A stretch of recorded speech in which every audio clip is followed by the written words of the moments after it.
आइए अब हम एक बड़ी रोचक जानकारी आपको दें।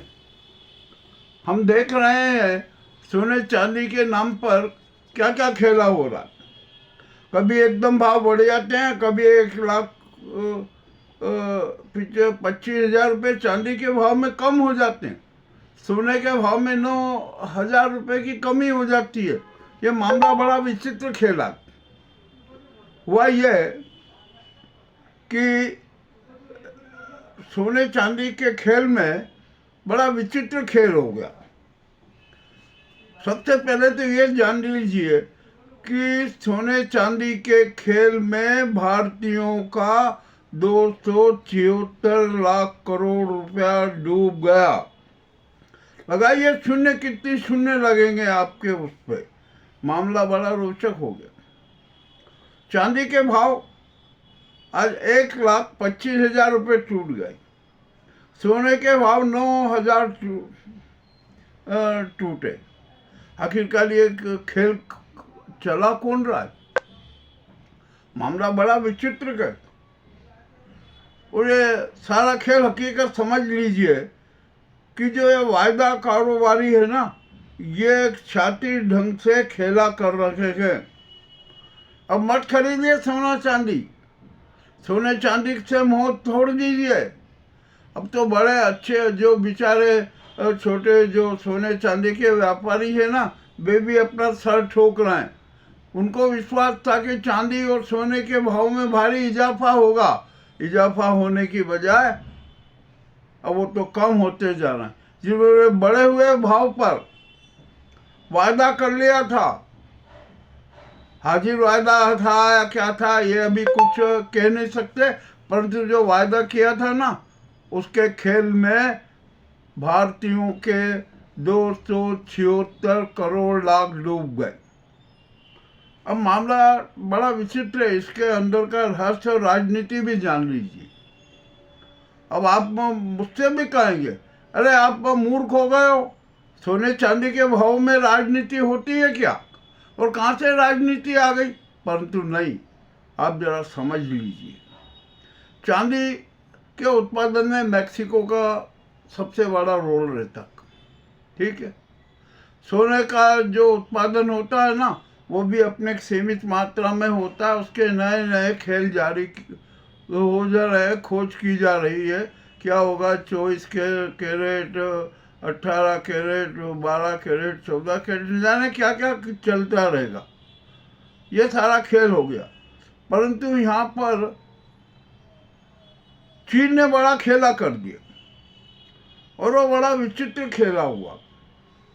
चीन ने मैक्सिको में जितनी भी चांदी का उत्पादन होता है ना, उसका अग्रिम सौदा कर ले, पूरा सौदा कर ले। इसी प्रकार उसने सोने की भी मोनोपोली अपने हाथ में ले ली। यानी चीन जितने भी मेटल है ना, सब पर अपना एकाधिकार कर रहा, और अब सारे बाजार में उसके मान से, उसके अनुसार धातुओं के मूल्य निर्धारित होंगे। इसमें कोई शंका नहीं है। ये भी कटु सत्य है, बड़ा सत्य सामने आ गया है। अमेरिका ने भी को भी ये बात समझ में आ गई है। उसने भी एक नई राजनीति खेलने का काम किया है। देखते हैं क्या होता है। किंतु वर्तमान में तो हम भारतीयों का 276 लाख करोड़ डूब ही गया। अब ये किन किन का डूबा है, ये तो हम सब जानते हैं कि क्या हो रहा है, क्या नहीं हो रहा है, कैसा खेल हुआ है। शेयर बाजार में हाहाकार मचा हुआ है। तो जो ये वायदा कारोबारी है ना, ये बड़ा शातिर खेल खेल रहे।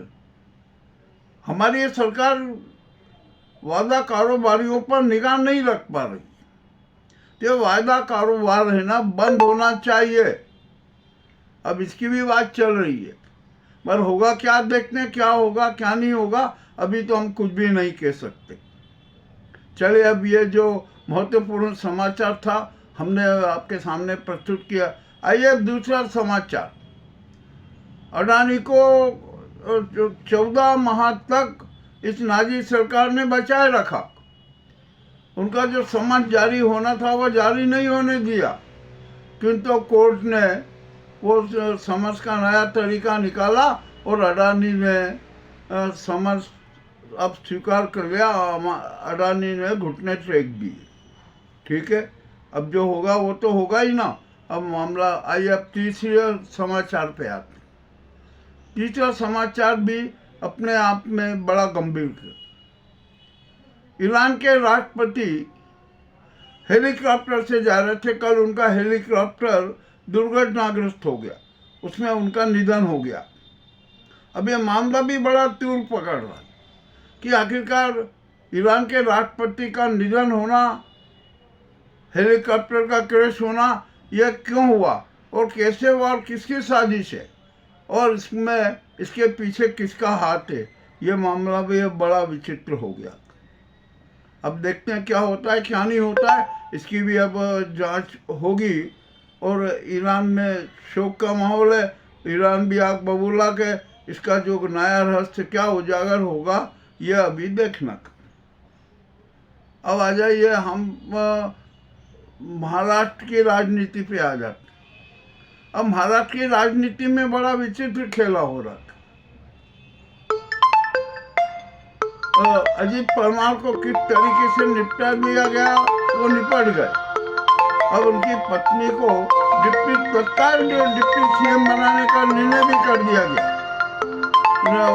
डिप्टी सीएम भी बन जाएगी, परंतु उन्हें विभाग कौन सा मिलेगा?